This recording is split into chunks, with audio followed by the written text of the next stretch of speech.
welcome back to my channel, or welcome if you're new here. This is A Life Well Spent. My name is Kelly, and on this channel, I'm documenting my financial journey. So we talk a lot of different money things like budgeting, investing, savings, things like that.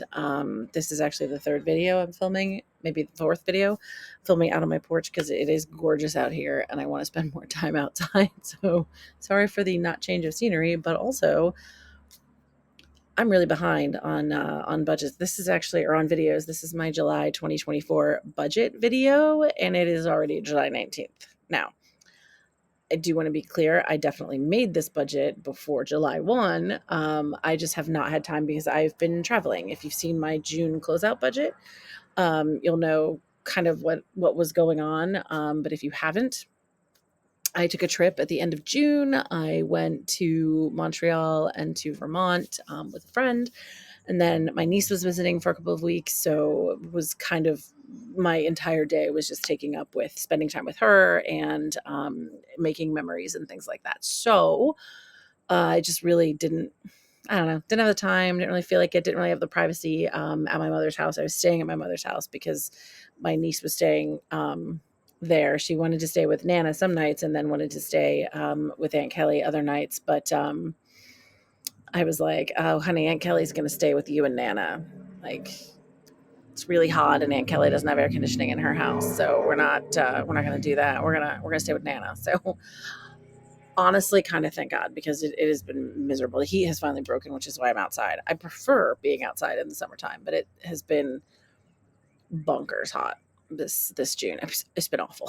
So there's finally kind of a break. June and July, I should say, all of June and July almost has been really brutally miserable, like really, really hot, really, really humid, and just bleh. Anyway, without further ado, here's my July budget, finally.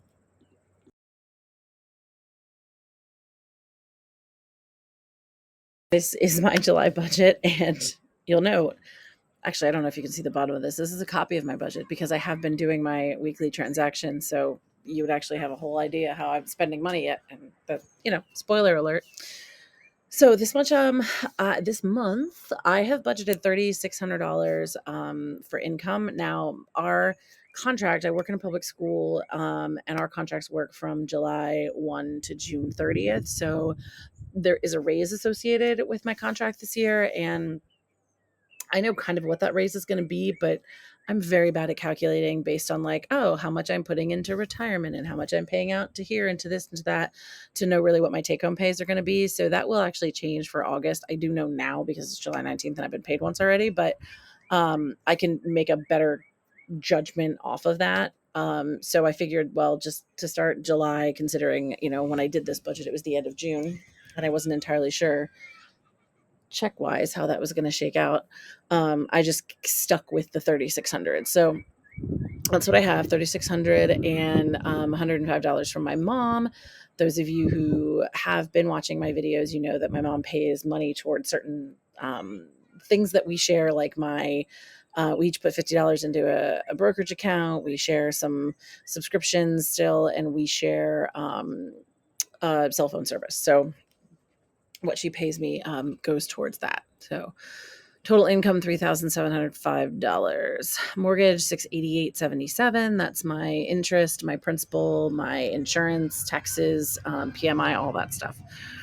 My electric bill is $39.89. Mostly because of the aforementioned no air conditioning. I do have a window air conditioning unit that I keep in my bedroom because it's too hot to sleep upstairs. And so I just I needed to do it, else I couldn't fall asleep. Before I started working year round, when I was just on a teaching contract, it wasn't really a big deal to me. I would just stay up till midnight when it finally cooled off enough to be able to sleep with just a fan. And then I could just sleep in, not a big deal. But now I actually work in the summer, so I really can't do any sleeping in. I can't be going to sleep at midnight and waking up at 5. It's just not going to happen. So I mean, I guess it can, but it's not very good, not very healthy. So I broke down and I got a air conditioner. What I usually have it do, I have it set to turn on at 7 and run from 7 to 9 to cool the room off. And I keep the door shut so it's nice and cold when I get in there. And then really pretty much by about 9, it shuts off and it does kind of like an eco thing. And it'll only kick back on if it gets a certain temperature. But I I held off as long as I possibly could. And then I wasn't even here the last week of June because I was traveling, so that helped a lot. I was not here in the first 2 weeks of July when it was really, really awful, miserable. I was staying at my mom's. So that's going to help for July or my July bill when it comes in, because boy, I tell you what, whew, not being in my house for 3 weeks has probably saved me a ton on electricity just because it would have been bad. Sewer, $63. It's a flat rate. Water, I put at $30, mostly because I've been watering a lot of stuff. And I'm just kind of expecting that that's going to be a lot higher, because it has been so stinking dry and I've had to use a lot of water. I think I've said this before in videos. I really don't know what my water usage is. Like, if you told me I had, my flat rate, I always say it's flat rate. I pay $18.98, because I get a minimum amount of usage that I pay that for, no matter if I use like some of it or none of it or all of it. And I don't know what it is, but like, let's say it's 1,000 gallons. Like, I could not tell you, I couldn't judge or could not gauge like, oh yeah, this is about 1,000 gallons. Like, I have no concept of that whatsoever. So we're aiming high and hoping we'll be under.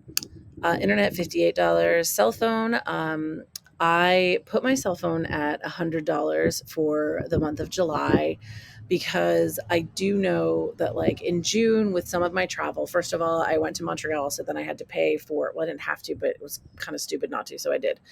Um, I had to pay for an international data plan, pretty much just to kind of help, like, with navigating, with just communicating, figuring out where we were, stuff like that. And it was like $5 a day or something. So I had added that to it, and then I had to up the data that we were using that month because we had done a lot of travel, and then we also like went out to out towards Erie to pick up my niece. So it was just, I knew that I was going to have to up it, so I did. Groceries, $300. Life insurance, it's not a life insurance month, so there's nothing there. Gas, I have budgeted $200. House and garden, $25. I've lately been not really spending much there at all, but we'll see. Restaurant, $75. Fitness, $40.72, which I think I have under budgeted because I'm positive I have. I know that it is now costing more, but I didn't realize that in June, so that's what was budgeted, and I'll be over that. Personal, I have budgeted $100 because I knew we were going to be doing some like travel and some fun stuff with my niece. Miscellaneous, $100, kind of for the same reason. My niece's brokerage, $100. That's $50 from me, $50 from my mom. My brokerage is $70.83, which does not seem like a lot. I do realize. I just realized at some point, like February or March of this year, that with the increases in IRS limits for HSAs and Roth IRAs, if I totaled up the amount of money, I maxed them both out. And in order to do that, or when I total up like what that actually comes to for a month, I'm almost at $1,000 a month. So I was like, all right, you know what? Let me do another $70.83. And I know that like I'm able to put away in some way, shape, or form $1,000 a month for future needs, right? Roth IRA, HSA, or really, well, I guess I could technically use my HSA whenever I feel like it, but I don't. I'm putting that away, and I am intending to use that as a retirement account. I am saving all of my receipts anytime I spend out anything for medical. I actually do really need to do some research. Maybe that'll be my August goal. I really need to do some research and find out what things can count towards that.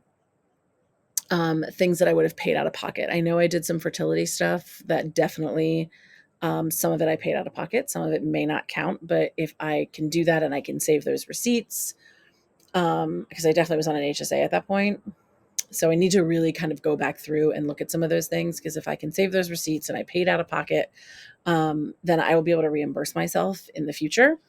And then I won't owe taxes on that bit of money once I get to the age when I want to be able to tap into that. Otherwise, I just kind of want to let this thing grow. And I'm pretty excited by what's in there now. So anyway, that's the goal. So the additional savings to get me at 1,000, like, she's plugging along, but I would put more in there if I had other savings goals already met, right? I said earlier in the year, I have a savings goal of I'd like to have $20,000 in my emergency fund. And once I hit that, which I will hopefully hit in January, I'll be very, very, very close to getting it, or not in January, in December. If not, I should definitely hit it there by January, unless I change. Well, no, I just realized something. I might not. I have to finally fix something in my kitchen. I need to replace the ceiling in my kitchen, and I don't know how much that's going to really cost me. So that's going to cut into what's in my emergency fund. That's the problem with my emergency fund, and why I haven't been able to get it back up to where I wanted it. Just every time I feel like I make any kind of progress. This is an old house, and I have had to, like, I've replaced the hot water heater, I've replaced the furnace. I had to do a whatchamacallit, sump pump system in my basement because the basement kept getting water. So, like, I've probably put $15,000 or $20,000 into this house, and now I'm gonna have to do more because I need to replace the ceiling. It's drop ceiling, and I hate it, but I think that's probably going to be what I have to replace it with. I don't know. I'm going to get some quotes and see if drywall is cheaper than drop ceiling. I kind of don't think so, but we'll see. I'd prefer drywall. That would be much nicer. But anyway, we'll have to see. That's probably going to be a couple thousand. So that will cut into that, which probably will mean that I won't get to my goal. Anyway, not a big deal. If I should probably then get there by like the end of the first quarter next year, and if I can do that, awesome. The next thing I need to save up for is a car, because I love my car. I will drive it till the wheels fall off of it. But if the wheels fall off of it in the next couple of years, then I will not have enough money to buy another car. And I need to definitely try to save up money. So I'd like to have about $20,000 that I can buy a used car in kind of that range. So that's basically my savings focuses for now. And then once the emergency fund's met, once the car fund is met, then I can start putting more money into that brokerage account. So it's only going to be a little bit for now, and that's just the reality. $500 to my Roth IRA. Pretty excited about that consistently. Now this month, I decided I wasn't putting everything back into the travel fund all at once because I spent some out from my trip to Montreal. So just going a little bit at a time. We're going to go $100 at a time. So I have $100 scheduled to go into there. I have $10.60 to go back into my gift fund to put it back up to $600, which I said this at one point in one of my earlier videos. My goal was to get my sinking funds to a certain number. And then as I spent out of that, then I would replace it in the next month, or work towards replacing it in the next month. And kind of got them all there last month, except the travel one. And then I did at the very beginning of the month, put the travel in there, but then took a trip. So it took more money out of it. So it's not back to where it needs to be. $155 a month. I put that into my subscriptions fund. I pay subscriptions out once a month, or most of them are once a year. Sorry, not once a month. So at times it has a lot of money in it, and other times it has hardly any in it. We are canceling a lot of subscriptions. That money, that number is not going to stay the same because we've already gotten rid of. Let me see. We got rid of Netflix. We got rid of Amazon. We got rid of Paramount Plus. We got rid of Hulu.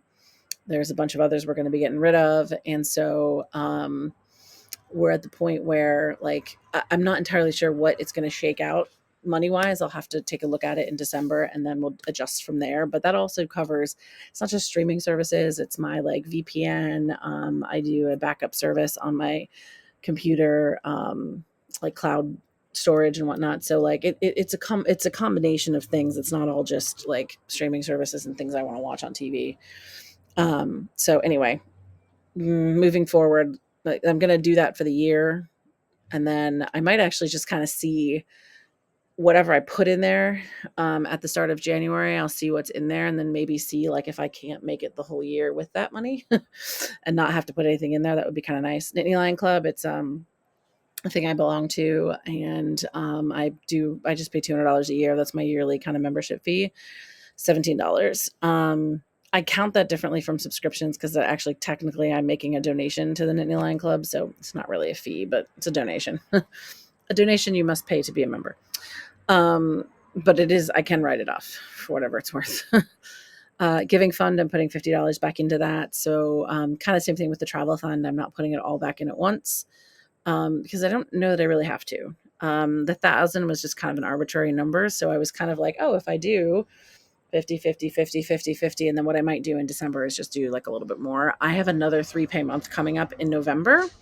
And that might be where I top off, whatever is left on these accounts if I just do this a little bit at a time.